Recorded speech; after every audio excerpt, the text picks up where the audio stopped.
3-4 દિવસ પહેલા ઓપીડીમાં એક પેશન્ટ આવ્યા હતા. ઉનાળાની ગરમીથી બચવા માટે પબ્લિક સ્વિમિંગ પુલમાં નહાવા ગયા હતા. ત્યાંથી આવ્યા અને 2 જ દિવસમાં એમને કાનમાં સખત દુખાવો ચાલુ થઈ ગયો. એટલો દુખાવો થતો હતો કે એમનું મોઢું પણ ખુલતું નહીં હતું. ચાવવાની તો વાત જ દૂર રહી.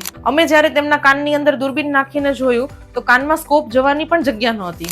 સ્વિમિંગ પુલના ક્લોરીનવાળા અને ગંદા પાણીના બેક્ટેરિયા કાનની અંદર જતા રહ્યા હતા અને ઇન્ફેક્શન થઈ ગયું હતું. આને મેડિકલ ભાષામાં સ્વિમર્સ ઇયર કહેવાય છે. ઉપરથી ભાઈએ કાનમાં સળી નાખીને તકલીફ ઓર વધારી હતી. કાનની નળી એટલે કે કાનનો રસ્તો કમ્પ્લીટલી સોજીને બંધ થઈ ગયો હતો અને અંદર લીલું પરું થઈ ગયું હતું. સો આપણે તાત્કાલિક ધોરણે એડવાન્સ ટ્રીટમેન્ટ સ્ટાર્ટ કરી હતી. સૌથી પહેલા આપણે માઇક્રોસક્શન ટેકનિક દ્વારા અંદર જમા થયેલું બધું જ પરું સાફ કર્યું હતું. સોજો એટલો બધો વધારે હતો કે અંદર કોઈ પણ ડ્રોપ્સ ઉતરી શકે તેમ નહીં હતા. તો આપણે ફટાફટ સોજો ઉતારવા માટે કાનની અંદર મેડિકેટેડ ઇયર પેક મૂક્યું હતું. તેના પછી એડવાન્સ એન્ટીબાયોટિક કોર્સ શરૂ કર્યો, જેનાથી ભાઈને થોડા સમયમાં રાહત મળી ગઈ. તો સ્વિમિંગ કરતી વખતે કાનની અંદર ઇયર પ્લગ્સ જરૂર લગાવો, જેથી કોઈ પણ ગંદુ પાણી અંદર ના જાય. આ વિડીયો તમારા એવા ફ્રેન્ડ્સ સાથે શેર કરો જે લોકો અત્યારે વોટર પાર્ક જવાનું પ્લાન બનાવી રહ્યા છે, અને આવી જ રિયલ સ્ટોરીઝ જાણવા માટે અમને ફોલો કરો.